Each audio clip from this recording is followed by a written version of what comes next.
I am also curious because I saw that you first showed us the drawings of the Rugrats works and then the paintings, and then there's the sculpture that happened after that.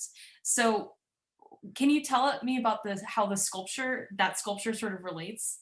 Or tell me about Yeah, that sculpture. that the sculpture was my first sculpture actually. I So couldn't like tell for one. Incredible. yeah, because I was like, and it had to do with what the question in terms of working back and forth in between the things. Yeah. Because a lot of the time I felt like painting was kind of limiting because I come from like traditional painting background. So I always like to draw from observation. Mhm. Um, and I think that's even like my cart, like, so that was like my first time making something up almost, I would say. But even making it up, it's like if it comes in my sketchbook first, then I'm not making it up because I'm building it off of something that exists already in my book.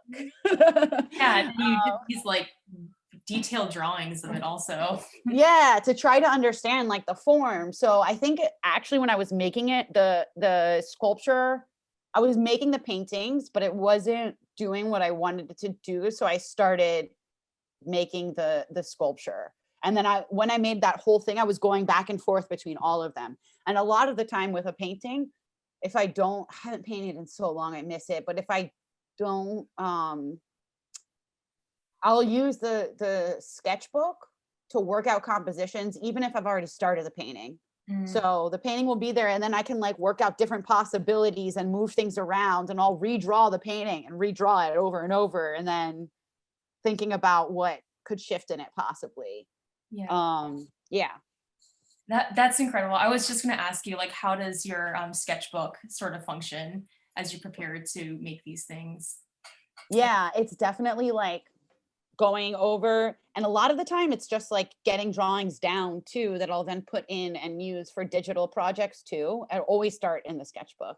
Yeah. And then just like thoughts, just like we are saying, it could be like just a space for um research. Like if there's like something, a lot of the time when you physically write something down, you're able to remember it a lot Mm, more. I mean, everyone has their own type of learning style. But for me personally, when I write things down, I like am visual, the act of it being written down will help me to embody the ideas or remember them more. mhm. I'm the same way too.